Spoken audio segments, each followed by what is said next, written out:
هاي بنات، اليوم غنهضروا على المعرفة.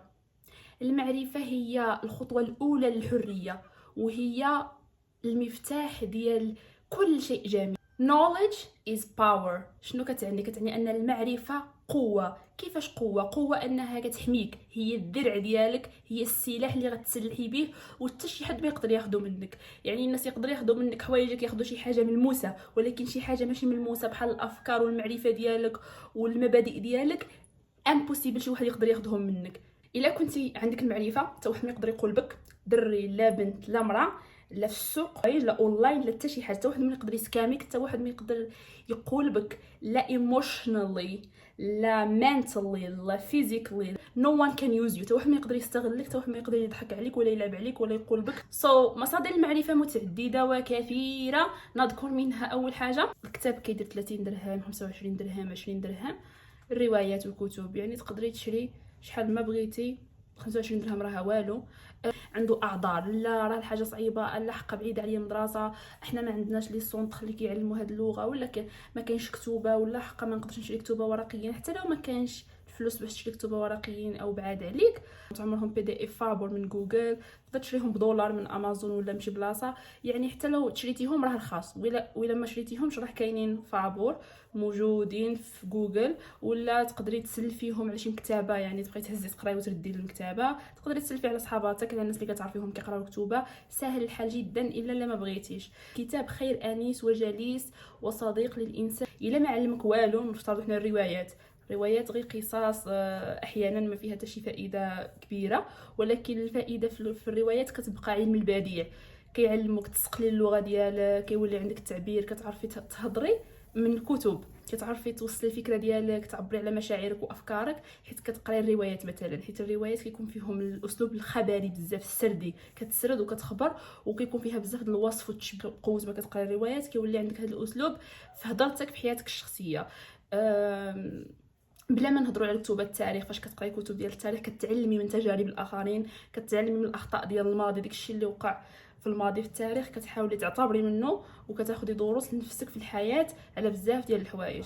الفلسفه هي الحكمه، وهي اسلوب حياه يعاش وليست حبر على ورق فقط. المجتمع، كتفهم المجتمع والسيكولوجيا اللي غادي بها المجتمع، سيرتو بعض المجتمعات بحال المجتمعات ديالنا، المجتمعات العربيه فغير مجتمعات صعيبه كيدخلوا بنادم تقول له سير عند النفساني نوض معاه، كيقول لك واش انا هبيل رديتيني انا حماق نمشي عند النفساني. هو يكون عامر عقاد، مريض مرضى ماشي مريض مخرخر، وكيقول لك انا ما مريضش انايا صحه سلم. هو ما كيامنش بالامراض النفسيه، كيامن فقط بالامراض الجسديه. يعني الا كيحرقوا شي حاجه في شي حاجه اوكي، امراض نفسيه ما كاينش امراض نفسيه، هو عنده اما حمق اما بعقله، هو ما يمكنش يعترف بلي حمق، فهمت؟ دونك حنا مجتمعات حيت ما عندناش، ما كنعطيوش اهميه بزاف لعلم النفس والطب النفسي، ونعتنيو بالصحه النفسيه ديالنا بزاف، كتلقى المجتمع شويه مريض، شويه سايكو، فهمتي؟ شويه كيدير شي تصرفات اللي بنادم جاي يتمعن فيهم يفكر فيهم بعمق، غيتصوطا يضربوا الريح ولا غيدخلوه البويا عمر ولا شي لعيبه. خصك متبقاش تفكر بزاف وتمعن، ما تحاولش. اهم حاجه ما تحاولش تغير المجتمع، فهمت؟ بوحدك واحد المجهود، ما تاخذوش سيريو باش ما تهبل، حيت فريمون هادشي اللي كتشوف في المجتمع وفي السوشيال ميديا وفي الواقع ديالك وفي عائلتك اللي مراضين مصوتين ماشي امراضين. المصدر الثاني ديال مصادر التعلم الا وهو الافلام هما راه كتب متحركه.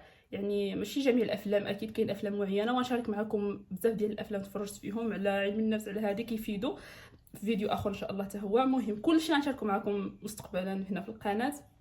افلام عندهم رسائل قويه رائعين، هادشي هذه الكلمه لا توصفهم. حيت الافلام ماشي مملين، كاين بزاف الناس كيملوا يقرا كتاب، يجلس يقرا 200 صفحه 300 صفحه كتجيه ثقيله، ولكن الفيلم مع فيه الالوان وشويه ديال الدراما، بزاف المشاعر، بزاف ديال الالوان، هذا اللي كيخليوك ما تملش. حيت الانسان تركيزه قليل دغيا كيمل، ماشي بحال الكتاب خصك تقرا، خصك انت دير 70% ديال المجهود. الكتاب ما كيعطيك حتى شي الوان، شي حاجه كتابه فقط، شويه ديال اللغه اللي زوينه وصافي اللي ممكن تجذبك. ولكن الفيلم لا. الانترنت راه اليوم انت في دارك وجالس بلاصتك، بضغطه زر فقط تقدر تعلم اللي يعجبك، تعلم اللغه اللي حبيتي، تمارس اللغه مع من ما بغيتي في اي دوله بغيتي، في اي بقعه في هذه الارض. راه فريمون رجع سهل، الحياه سهلت والوقت سرعت بفضل التكنولوجيا وبفضل الانترنت. راه الانترنت راه سلاح ذو حدين. الاشياء الطالحه راه يخرج عليك. وإلا خدمتيه الاشياء الصالحه راه فريمون يرفع المقام ديالك درجات عليا. دونك عافاكم استخدموا الانترنت، استخدموا الانترنت في الحاجه اللي غتنفعكم.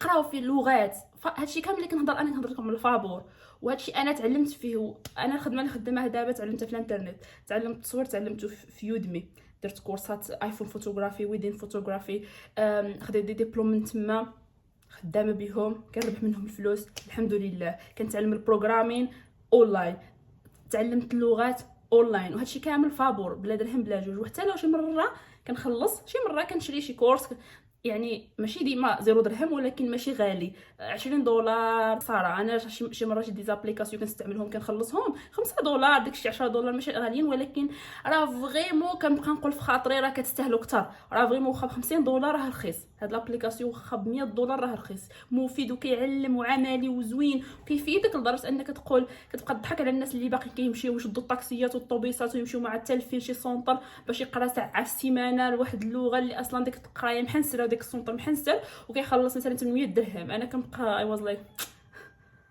are you serious guys? Use the internet, use the fucking internet that you have in your house every single moment. but no مهم مديوش عليا. فهادشي اللي كاين.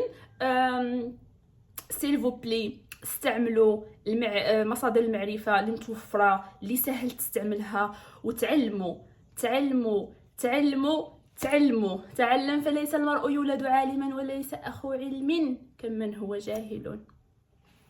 باي باي.